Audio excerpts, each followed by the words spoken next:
नहीं, सिर्फ अपना ही ख्याल है। हम ऐसे क्यों हैं, आज खड़ा ये सवाल है।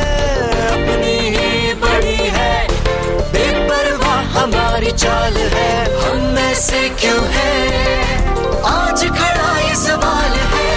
ज्ञान की कमी नहीं, समझदारी का काल है। हम ऐसे क्यों हैं, आज खड़ा ये सवाल है।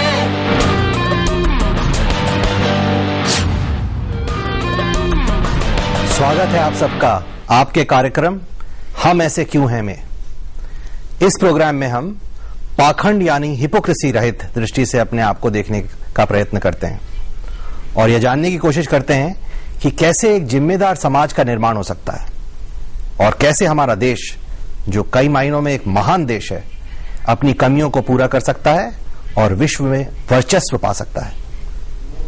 गांधी जी कहते थे कि साफ सफाई के मामले में हम दूसरी सभ्यताओं से काफी पीछे छूट गए हैं और हमारी साफ सफाई हमारे घरों तक ही सीमित है। उनका यह कथन क्या आज भी सच है? आज चर्चा करते हैं कि क्या हमारे पब्लिक प्लेसेस हमारे घरों से कहीं ज्यादा गंदे होते हैं और अगर हां तो क्या कारण है।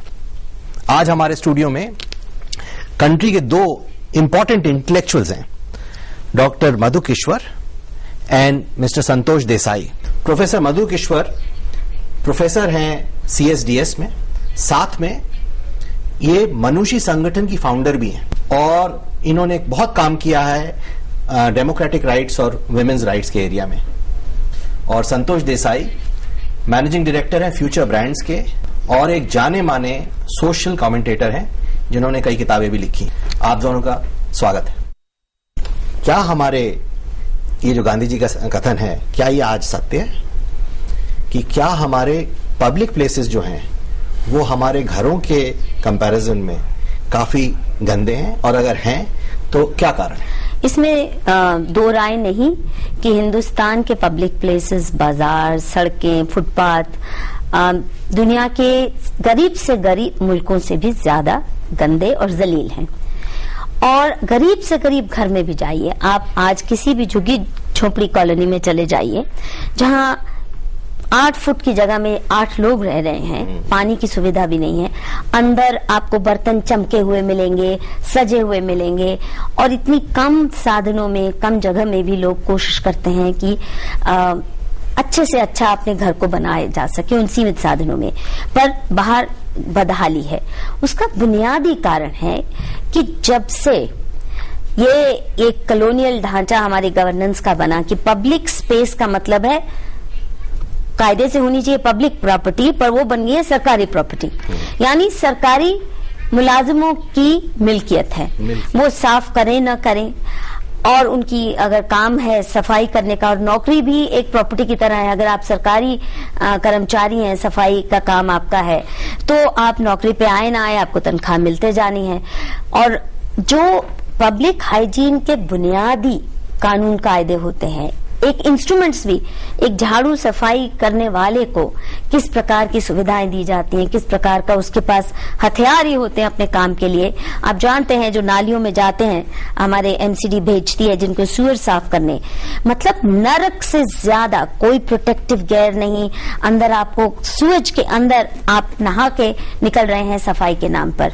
तो जब आपने पब्लिक स्पेसेस की जो मैनेजमेंट है सरकारी मिल्कियत इसको बना दिया और सरकार की कोई जवाबदेही नाम की चीज है ही नहीं, वो करे न करे। और जहां हम सिटीजन्स करने की कोशिश करते हैं, मुझे याद है हम स्ट्रीट वेंडर्स की एक मॉडल मार्केट बना रहे थे और गंद था, तो हमने कहा हम खुद साफ सफाई करेंगे। आप मानिए इतनी बार म्युनिसिपैलिटी के स्वीपर्स ने आके हमें पीट डाला कि आप पब्लिक लैंड, गवर्नमेंट लैंड पे आप सफाई नहीं कर सकते, यानी आप गवर्नमेंट लैंड पे गंद डाल सकते हैं पर आप सफाई नहीं कर सकते। और वो करते क्या है, सुबह उगाही करते हैं, हर एक वेंडर से 5 रुपया रोज की उगाही करेंगे, सफाई करे ना करें, फिर तनख्वाह भी लेंगे। सब कॉन्ट्रैक्ट की हुई है, 8,000 की नौकरी है, 2,000 1,500 में किसी को कह दिया तुम करो, आप हाजिरी भी नहीं लगा रहे। तो जहां सिटीजन्स ओन नहीं कर सकते पब्लिक प्रॉपर्टी को, जो पब्लिक स्पेसेस उसमें सिटीजन्स की कोई हस्तक्षेप आप पार्क की सफाई शुरू कीजिए तो सारा का सारा प्रशासन आपके ऊपर धमकता आ जाएगा, आपने पब्लिक गवर्नमेंट प्रॉपर्टी है ये। तो गवर्नमेंट की जवाबदेही जब तक नहीं होगी ये हो ही नहीं सकता सफाई। अगर सिटीजन्स के हाथ में अंकुश हो, उनकी तनख्वाह RWA तय करे कि आप काम करने आए तो तनख्वाह मिलेगी, नहीं तो नहीं मिलेगी, तो तब आप देखेंगे सफाई की शुरुआत होगी। तो इतना डिस्कनेक्ट हो गया है पब्लिक और प्राइवेट स्पेस में, और सिटीजन्स इतने हताश हैं कि सुनवाई तो होती नहीं है। और जब आप, और खासकर जिन लोगों ने सफाई करनी है वो इतनी बुरे हाल में रहते हैं। अगर आप हाउसिंग कॉलोनीज ही देखिए, सरकारी क्वार्टर जो है क्लास 4 एम्प्लॉयज के, they are no better than slums. पानी और सैनिटेशन, इस देश के 70% से ज्यादा लोगों के पास सैनिटेशन नहीं है, बुनियादी साधन नहीं है, और इतना निग्लेक्ट किया है बेसिक इंफ्रास्ट्रक्चर को। जो आप हमारे पुरानी परंपरा देखे, मोहनजोदारो का जो सैनिटेशन सिस्टम था, आज वैसा उसकी नकल आज भी नहीं कर, इतने हजारों साल पहले तो ऐसा नहीं था कि ऐसे ही थे हम। क्योंकि जब तक हर मोहल्ला, हर गांव अपनी साफ सफाई, अपने पानी के भराव, अपने वाटर हार्वेस्टिंग, अपने मंदिरों का काम उनके हाथ में था, और जिस भी मोहल्ले में आप देखते हैं सफाई है आज के दिन, वहां यही हुआ है कि नागरिकों ने, रेजिडेंट्स ने 50-50 रुपया देके, 100-100 रुपया देके अपने प्राइवेट अरेंजमेंट किए हैं। और क्योंकि हर नागरिक 100 रुपया दे रहा है तो वो जवाबदेही भी मांगता है और फिर सफाई हो भी जाती है। बड़े बड़े बड़े खूबसूरत पॉइंट्स आपने बताए, और पर्टिकुलरली 3 पॉइंट्स मेरे को बहुत ही इंपॉर्टेंट लगे इसमें। पहला तो आपने जो कहा कि हमारे मोहनजोदाड़ो के टाइम की जो आपने बात करी कि तब बड़ा अच्छा सूवेज था, ड्रेनेज सिस्टम्स थे, very good, that means situation एक टाइम पर बहुत अच्छी थी। दूसरा आपने पॉइंट जो कहा कि जब कॉलोनियल सरकार आ गई तो सरकार और पब्लिक में एक बैरियर आ गया, विरोधाभास की मतलब ये सरकार का काम है। हाँ। और सरकार हमारी नहीं है, ये सरकारी संपत्ति है, ये संपत्ति हमारी नहीं है, वो बनाने नहीं देती। और तीसरा पॉइंट आपने जो बोला कि हमारे जो वर्कर्स हैं उनको हम इक्विपमेंट बराबर दे रहे हैं सफाई का कि नहीं, और उनकी जवाबदेही नहीं है, ना उनको अच्छी इक्विपमेंट है, ना उनकी अच्छी ट्रेनिंग है, और ना जवाबदेही और रेसिपी फॉर डिजास्टर। और कहीं पर हम भी उनको एक तरह से नीचा देखते हैं कि ये तो गंदा काम करते हैं, छुआछूत का। मैं सोचती हूँ कि जब तक इस देश में सफाई के काम को, जो कि सबसे सेक्रेड काम होना चाहिए, सफाई के काम को गंदा समझेंगे और अछूत समझेंगे झाड़ू उठाने वाले को, ये मुल्क साफ हो ही नहीं सकता। इसीलिए हम अपने मानुषी संगठन में तो हमने ये पद्धति बनाई है झाड़ू पूजा, और हमारी देवी भी मानुषी स्वच्छ नारायणी, एक हाथ में झाड़ू है और बाकी अस्त्र भी हैं। तो हम तो पूजा भी झाड़ू की करते हैं, क्योंकि मेरे दृष्टि से ये सबसे पूजनीय काम है। आपने इतना बढ़िया पॉइंट बोला, ग्रेट। और इस तरह से 10 हथियार है हमारी देवी के, पर सबसे प्रमुख हथियार झाड़ू है, और स्वच्छ नारायणी इसी हम उसे बोलते हैं। एब्सोल्युटली फैंटास्टिक पॉइंट है ये। और आपने ये भी पॉइंट बताया कि वो जो छुआछूत का है, जब तक छुआछूत नहीं हटेगी तब तक हमारे यहाँ सफाई अच्छी तरह से नहीं होगी, वो कमिटमेंट नहीं, और उसको नीचा समझेंगे जब तक। तो कहीं पर हमारे, अगर हम अपना नजरिया, ये लोग जो सफाई करते हैं उनकी तरफ एक ग्रेटिट्यूड का नजरिया करेंगे तो हमारी तरफ, हम उनकी तरफ बेटर बिहेवियर शुरू कर देंगे, उनमें एक बिलोंगिंगनेस आ जाएगी। और जो चीटिंग आप कह रहे हैं, अगर उनमें एक बिलोंगिंगनेस आती है सबसे तो पहले सबसे पहले जवाबदेही, फिर उनके साथ equipment, thirdly payment. Cleaning should be one of the best paid jobs in the country. और हमने क्या किया, इसको इतना नखिद बनाया, फिर उसको कास्ट के साथ जोड़ दिया है। सिर्फ SC कम्युनिटी का व्यक्ति झाड़ू की जॉब करेगा। जिस दिन इस देश के ब्राह्मणों को भी, और जो अपने आप को तथाकथित उच्च वर्ग के समझते हैं, उच्च कास्ट के, उन्होंने झाड़ू की अहमियत पहचान ली, तो उस दिन से सफाई होगी। Absolutely fantastic. संतोष जी, आपके पास आने से पहले जरा एक क्लिप दिखाता हूं आप लोगों को।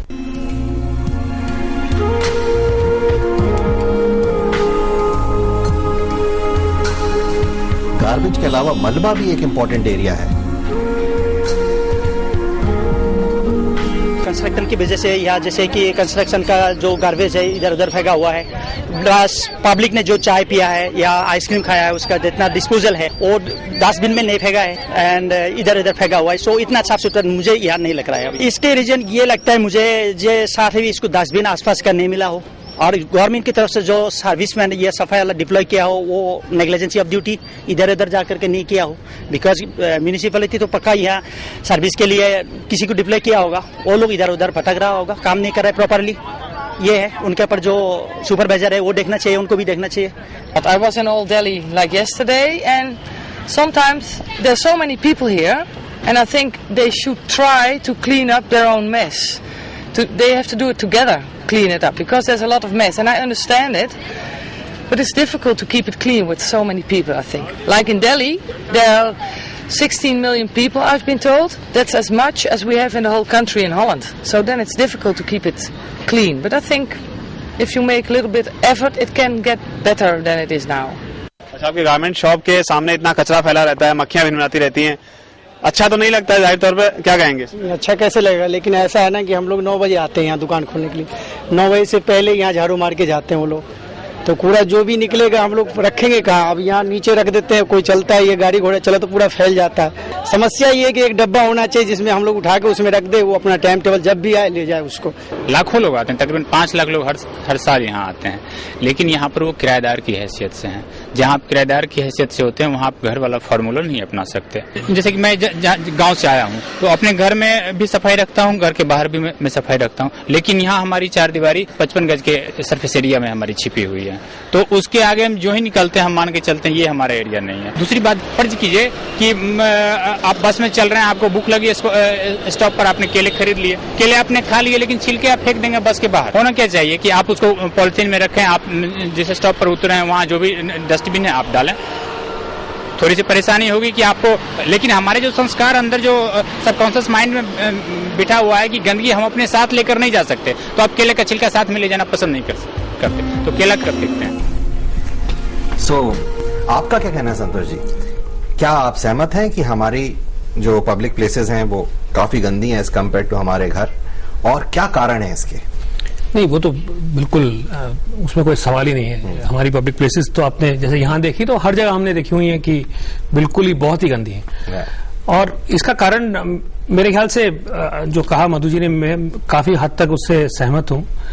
एक ये है कि अगर आप देखें हमारे वहाँ की जो कम्युनिटी की जो फीलिंग है वो अगर आप हिस्टोरिकली देखें तो कम्युनिटी हमारी अपनी बनी हुई थी, और उन कम्युनिटीज में जहाँ ओनरशिप है, जहाँ हम समझते हैं ये अपनापन है आपका, वहां आप देखेंगे कि जो पूरी कोशिश की जाएगी क्लीनलीनेस मेंटेन करने की, जहां आप, मगर जो एक इंटरमीडिएट स्टेज जो आता है, जो आप कम्युनिटी है एक और एक सरकार है, उसके बीच में द आइडिया ऑफ सिटीजनरी, जहां एक तरह से आप अपने आइडेंटिटी बेस्ड कम्युनिटी से आप हट के आप एक तरह के नई कम्युनिटी आप जो क्रिएट करते हैं, तो ये कम्युनिटी का जो फीलिंग है, जो एक तरह से एक रेसिप्रोकल फीलिंग आती है कि मैं और आप एक साथ रहते हैं और हमारी जिम्मेदारियां हैं एक दूसरे के तरफ। मैं जो करता हूं उससे आपको कोई फर्क पड़ता है और आप जो करते हैं उससे मेरे पे फर्क पड़ता है। ये जो रेसिप्रोसिटी है, इसका पूरी तरह से ये हमें वो हम समझना काफी मुश्किल है, और क्योंकि सरकार की तरफ से ये ओनरशिप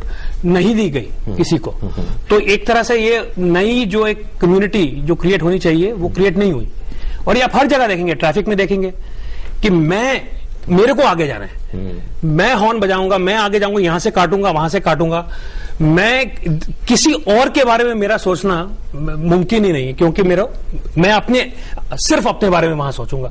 तो उसमें कहां, अगर आप देखें कि वो कैसे आएगा, तो वो आएगा एक तरह से ओनली, एक तरह से तो इंस्टीट्यूशनल कोई मैकेनिज्म जो हो, जहां आपको वो फैसिलिटी मिले, जहां उसकी ओनरशिप पहली बात में उसे मेंटेन किया जाए, उसकी आप ये कहें कि वो, मैं हमेशा मानता हूं कि आप चेंज जब कहें और ये कहें कि हम सब अलग अलग एक दिन उठ के बदल जाएंगे, और अगर हम लोगों से ये कहें और वो उनके दिमाग में ये परिवर्तन आएगा, मैं इससे सहमत नहीं हूं कि चेंज इस तरह से नहीं आता। चेंज का एक प्रोसेस होता है, और चेंज